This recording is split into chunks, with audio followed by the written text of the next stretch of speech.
तो आज की इस वीडियो में सभी किसान भाइयों को महत्वपूर्ण जानकारी देने वाला हूं।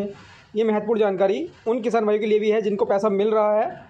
और उन किसान भाइयों के लिए भी है जो इस योजना से जुड़ना चाह रहे हैं और अपना पंजीकरण कराना चाह रहे हैं। तो आज की ये वीडियो बहुत ही महत्वपूर्ण है सभी किसान भाइयों के लिए। इस वीडियो में एक ऐसी समस्या के बारे में बात करेंगे जो अभी अभी नई देखने को मिली है, जिसमें किसान भाइयों का जो किस्त का पैसा आ रहा है वो अचानक से रुक गया है और परमानेंट ही बंद हो गया है और इस बारे में किसान भाइयों को कोई जानकारी नहीं है कि उनका पैसा बंद हो चुका है। तो यहाँ पर जो समस्या देखने को मिल रही है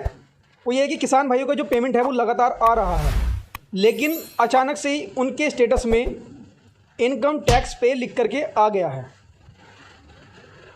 लेकिन किसान भाइयों को इसके बारे में कोई भी जानकारी नहीं होती है कि उन्होंने टैक्स कब पे किया है। अब इसमें हो क्या रहा है कि किसान भाई जो हैं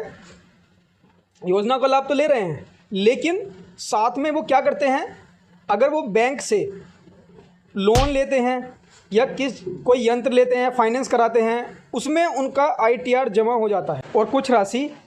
टैक्स के रूप में वहाँ पर काट दी जाती है, जिसका किसान भाइयों को पता नहीं होता है। वहाँ पर उन किसान भाइयों का टैक्स कटा और यहाँ पर उन किसान भाइयों का पैसा बंद हो गया, लेकिन इसके बारे में किसान भाइयों को नहीं पता होता है। जब वो डाटा चेक कराने के लिए आते हैं कार्यालय में, तब वहाँ पर बताया जाता है जी आपका नाम टैक्स पे में चला गया है। अब वो कहते हैं कि जी टैक्स पे तो हमने कभी करा ही नहीं है, हमें तो पता ही नहीं है कब हुआ है, ना ही हम आते हैं। लेकिन मैंने आपको पहले भी अपडेट दिया था, उसमें बताया था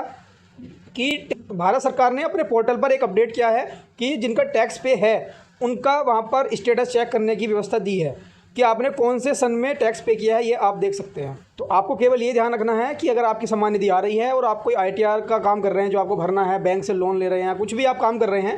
तो ये समझ लेना है आपको कि आपका जो सम्मान निधि का पैसा उस दिन से बंद हो चुका है। ये एक योजना से जुड़ा हुआ एक महत्वपूर्ण अपडेट था जो सभी किसान भाइयों के लिए बहुत ही आवश्यक था और इस बात का सभी किसान भाइयों को ध्यान रखना।